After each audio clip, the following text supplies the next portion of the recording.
पुष्टि पंथा मनुचरेम सूर्य चंद्रमसा विवा पुनर्दत्ताग्नता जानता संगमे मही। उस तन की कौन बड़ाई करे जिस तन से हुआ शुभ काज नहीं। वो नारी निंदा के योग्य सदा जिसकी आंखों में लाज नहीं। उस देश को नरक समान समझ जिस देश में राज सुराज नहीं। उस नगर की शोभा है फीकी जिस नगर में आर्य समाज नहीं। भारतवर्ष का बेड़ा जब मझधार जा रहा था तो टंकारा गुजरात से एक मल्लाह भी आ रहा था। ऋषिराज तेज तेरा चहुओर छा रहा है। तेरे बताए पथ पे ये संसार आ रहा है।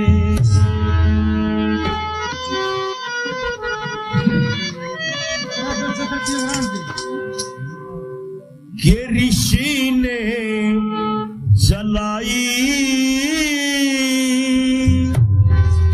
है जो दिव्य ज्योति जहां में सदा यूं जलती रहेगी। जहां में सदा यूं ही जलती रहेगी। हजारों व लाखों को रास्ता मिलेगा। करोड़ों के जीवन बदलती रहेगी। करोड़ों के जीवन बदलती रहेगी। ऋषि ने जलाई है जो दिव्य ज्योति जहाँ में सदा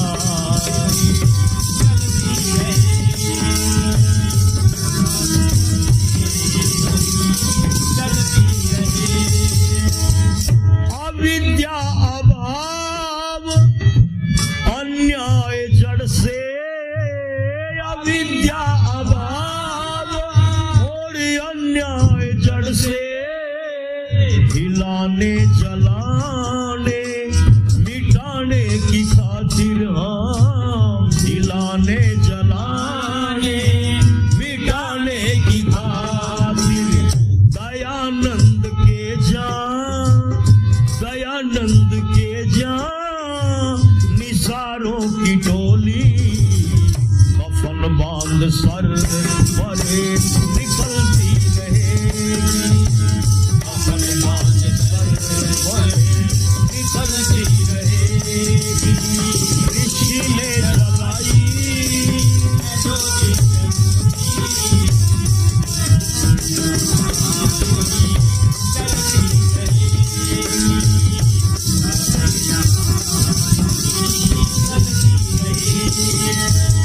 जिधर से भी निकले अरे जिस वक्त लेकर। जिधर से भी निकले जिस वक्त लेकर। ये हाथों में पाखंड खंडनी पताका। हाथों में पाखंड खंडनी पताका। देश धर्म जाति देश धर्म जाति के सब दुश्मनों को पैरों के नीचे उछलती रहेगी। पैरों के नीचे उछलती रहेगी। और ऋषि ने जलाई है जो दिव्य ज्योति जहाँ में जला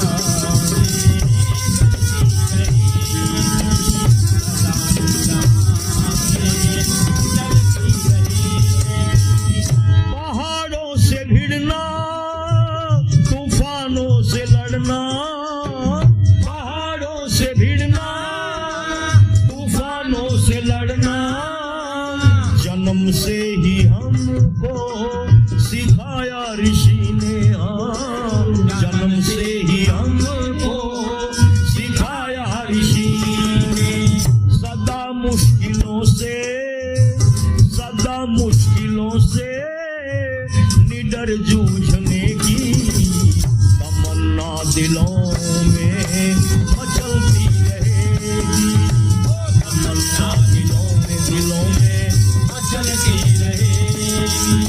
ऋषि ने जलाई है जो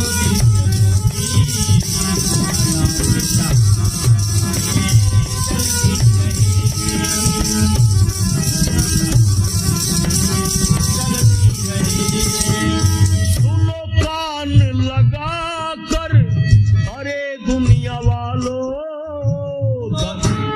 सुनो कान लगा कर अरे दुनिया वालों, दयानंद के इन दीवानों की मस्ती हो, दयानंद के इन दीवानों की मस्ती। सदाचार का भाल ऊंचा करेगी, दुराचार का सर कुचलती रहेगी, दुराचार का सर कुचलती रहेगी। ऋषि ने जलाई है जो दिव्य ज्योति, जलती रहेगी।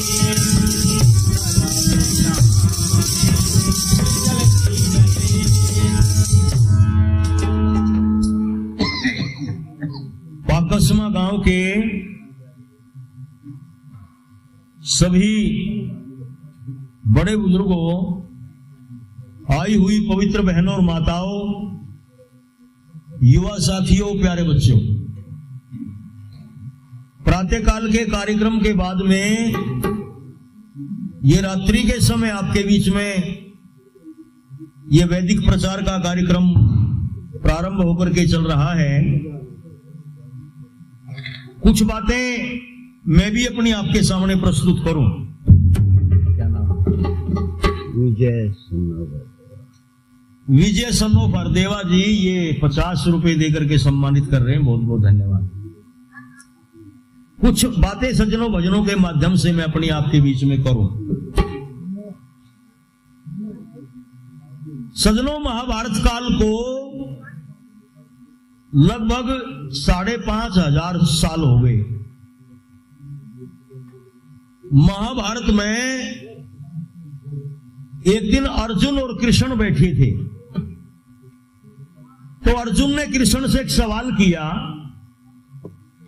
कृष्ण महाराज ये बताओ, इस दुनिया में वो कौन चीज है जो खुद जिंदा रहे तो संसार को जिंदा रखे, और अगर खुद मर जा तो मरने के बाद खुद फिर सारे संसार को मार दे? कौन सी चीज है वो? तो सज्जनों और मित्रों, कृष्ण महाराज ने इस बात का बड़ा गजब का और बड़ा सुंदर सटीक उत्तर दिया। कृष्ण महाराज ने कहा, अर्जुन, इस संसार में जो चीज खुद जिंदा रह करके संसार को जिंदा रखती है और खुद मर जाए तो संसार को मार देती है, उस चीज का नाम धर्म है, धर्म। इसलिए धर्म को जिंदा रखना बहुत जरूरी है। धर्म मर गया तो संसार मर जाएगा। धर्म का अर्थ है दूसरों का परोपकार करना, दूसरे के हित में अपना हित समझना, दूसरे के लाभ में अपना लाभ मानना।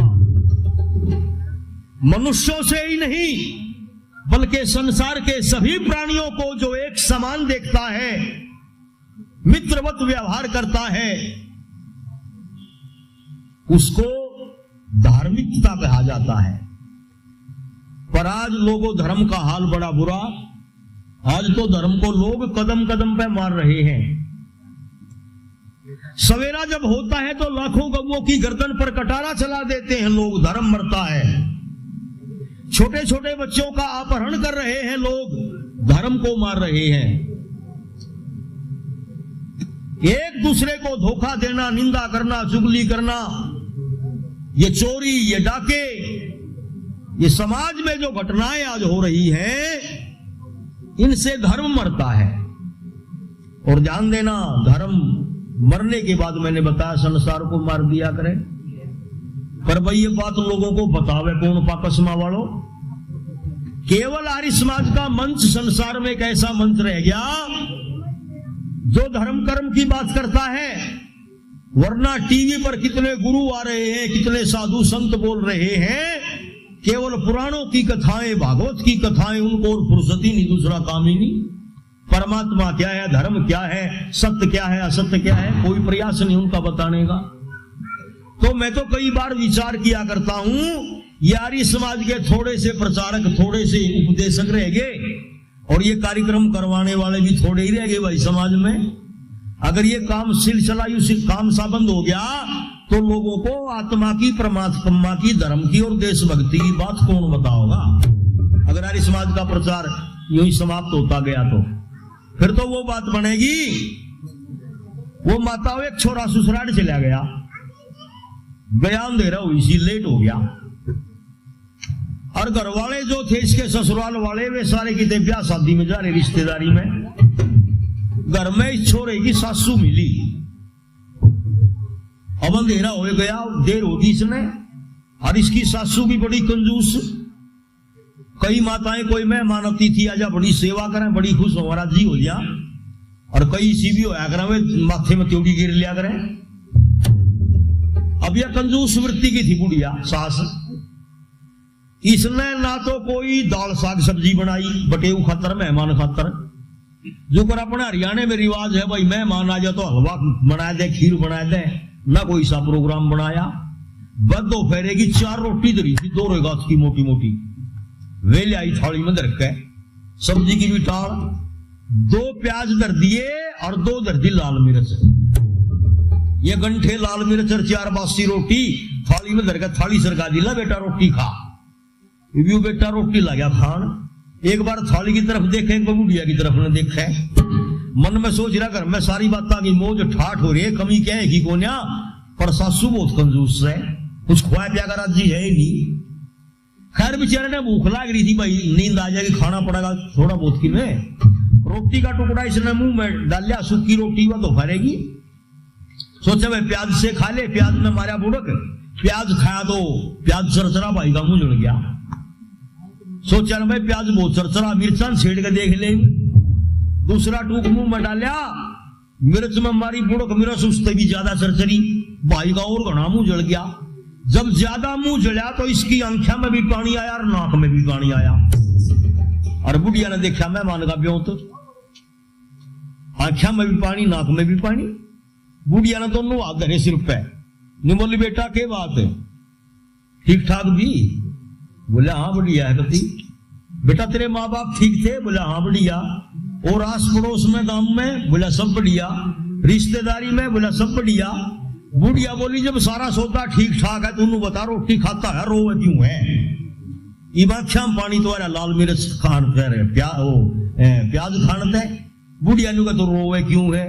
यू छोरा नु बोला माता जी मैं यूं रो हूं, जब तू मर जाएगी से फल फ्रूट को भाग रहेगा, मेरे तो रोड का कारण यू है, चिंता मने अल्लाह अगली तेरे मरे पीछे ये फल फ्रूट ये पकवान कौन खुआगा मने। तो आर्य समाज का प्रचार यदि ना रहे तो भाई फिर ये धर्म कर्म की, देशभक्ति की, परिवार की बातें फिर बताओ तो बताओ कौन? आओ, इंसान को इंसान बनाने की ट्रेनिंग दी जाती है आर्य समाज में। जैसे वेद ने कहा मनुर्भाव है मनुष्य, तू मनुष्य बन, तो आर्य समाज के सत्संग में मनुष्य को मनुष्य नहीं बल्कि देवता बनाया जाता है। और वो देवता बनाने की प्रक्रिया क्या है, माध्यम क्या है, वो बातें कौन सी हैं जिनसे मनुष्य मनुष्य नहीं बल्कि देवता बन सकता है? लो हरियाणवी भाषा में एक भजन लिखा है कवि ने, सुनो।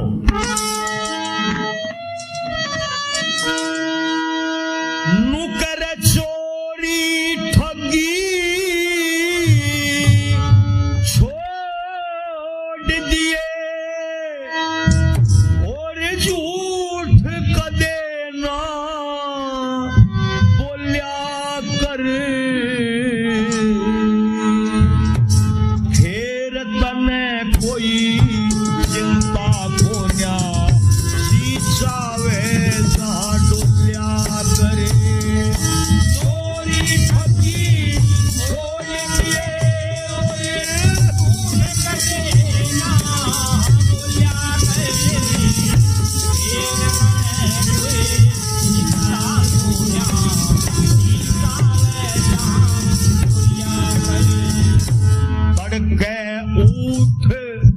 स्नान करया कर शुद्ध बुद्धि हो जा तेरी, परमेश्वर का ध्यान करया कर शुद्ध बुद्धि हो जा तेरी, विद्वानों का मान करया करे शुद्ध बुद्धि हो जा तेरी, शुभ कर्मों में दान करया कर शुद्ध बुद्धि हो जा तेरी, कर्मों में दान करया कर शुद्ध बुद्धि हो जा तेरी। और प्राणायाम कर आसन लाके, प्राणायाम कर आसन लाके, भाई पाप जाप ते धोल्या करे, फिर तने कोई जिंदा बोया आवे जहां कोई खटी ओढ़ दिए ओरे झूठ कजे ना बोलिया करे, फिर तने कोई जिंदा बोया आवे जहां बहनों और भाइयों सज्जनों, हमारे यहाँ की माताएं, हमारे यहाँ के पिता, हमारे यहाँ के आचार्य बच्चों को सबसे पहले धार्मिकता का पाठ पढ़ाते थे। और 6 बातें विशेष थी वैदिक काल में जो हर बच्चे को बताई और पढ़ाई जाती थी। सबसे पहले ईश्वर का ध्यान, सबसे पहली चीज ईश्वर का ध्यान, वेदों का ज्ञान, घरों में यज्ञों का अनुष्ठान, माता पिता आचार्य का सम्मान, राष्ट्रहित बलिदान और चरित्र बनाते थे महान। ये 6 बातें थी जो इस देश के बच्चों को महान बनाया करती थी। पर आज ये शिक्षा समाप्त प्राय हो गई है। आज माता पिता के पास टाइम नहीं बच्चों को अच्छी बात बताने का, और माता पिता के पास अगर वक्त है तो बच्चों को फुर्सत नहीं मोबाइल से। क्यों जी, ऐसा ही हो रहा ना, फुर्सत है ही नहीं बच्चों को, बच्चों के पास में माँ बाप के पास बैठने की। तो धार्मिकता की बात कौन बतावे, ये तो काम पहली गुरु थी माँ, माँ का था, दूसरा पिता का नंबर था, तीसरा अध्यापक का था। ये 3 गुरु मिलकर के औलाद को श्रेष्ठ बनाते थे। और माता पिता की बहुत जिम्मेदारी है आचार्य से पहले। सज्जनों, रामायण काल में सीता ने लक्ष्मण से एक सवाल कर दिया एक दिन। माताओं, सवाल क्या था? एक श्लोक बोल दिया। श्लोक संस्कृत में, हिंदी अनुवाद बताऊंगा मैं आपको। सीता ने कहा, पुष्पम दृष्टवा फलम दृष्टवा दृष्टवा तू नवयौवनम एकांते कांचनम दृष्टवा कस्य नो विचलन मनः।